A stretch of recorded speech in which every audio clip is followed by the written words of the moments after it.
उभं राहिल्याशिवाय मजा नाही.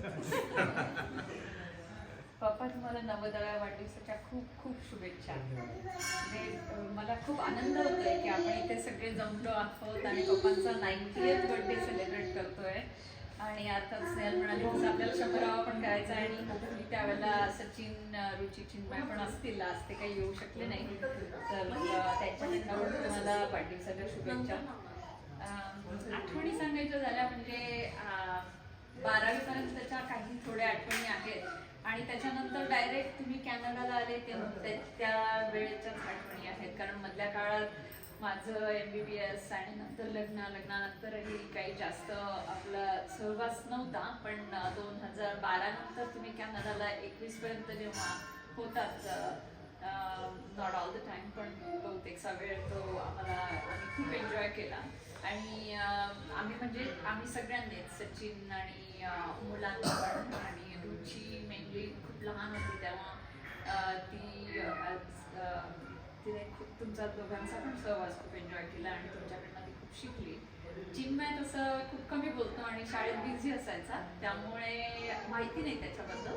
पण तुमचा प्रेझेन्स आम्हाला सगळ्यांना घरात खूप आवडायचा.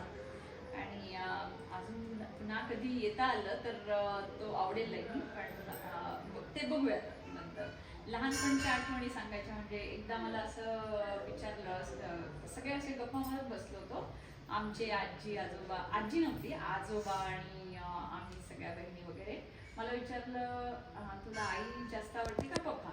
मग आता हा प्रश्न जर आई समोर फक्त आई असताना विचारला तर ऑफकोर्स आई जास्त आवडते. फक्त पप्पा असतील तर पप्पा जास्त आवडतात. पण दोघं समोर असताना विचारलं तर काय सांगायचं? तर माझ्याकडनं लगेच सांगितलं गेलं की मला पप्पा जास्त आवडतात.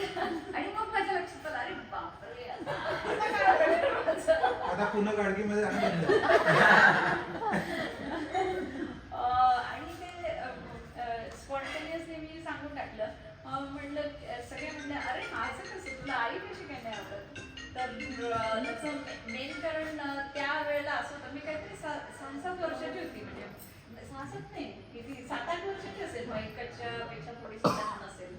आणि 2 दिवसापूर्वीच रस्त्यावर ते काहीतरी वाद्य वाजवणारे आले होते आणि आईला मी मागितलं होतं ते, आई मला हे पाहिजे, खूप छान आहे.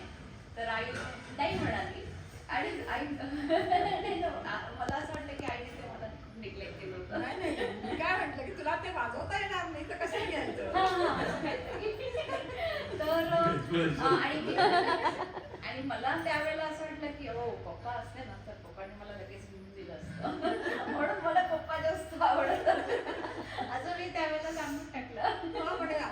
ही काय म्हणली की मला ते पॅप्या वाजवायचं घेऊन नाही दिलं ना मला, म्हणून मला आई नाही आवडत. आता घेऊन दिला नाही, आता बिना न घेताच वाजवणं सुरू आहे. ती एक गोष्ट मला लहानपणी खूप आठवते. आणि त्याचा मला फायदा हा झाला की लगेच दुसऱ्या दिवशी तो पॅप्या वाजवणार आला आणि मला ते मिळालं. तर ती खूप गमतीदार गोष्ट मला अजून आठवते. आणि दुसरं असं आठवतं की पप्पांनी नेहमी हो म्हणायला शिकवलंय, तसं स्नेहलने पण सांगितलं.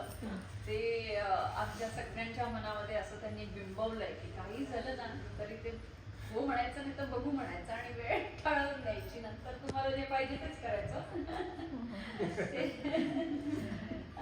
कॅनडाच्या आठवणी म्हणजे तिकडे ते आले आणि त्यांचं रेग्युलर वॉक आणि सगळं ते लोकांमध्ये पटकन मिसळणं आणि आमच्या फ्रेंड्स बरोबर आणि फ्रेंड्स बरोबर मिसळणं ॲज वेल ॲज त्यांच्या एज ग्रुपच्या लोकांबरोबर ओळखी करून घेऊन त्यांचे इंडिपेंडेंटली प्लॅन्स करून त्यांना स्वतःला एंटरटेन करणं हे आई आणि पप्पा दोघांनी खूप छान केलं. त्यामुळे आम्हाला त्यांचं असं टेन्शन नसायचं की आता आपण कामाला गेल्यानंतर हे काय करणार.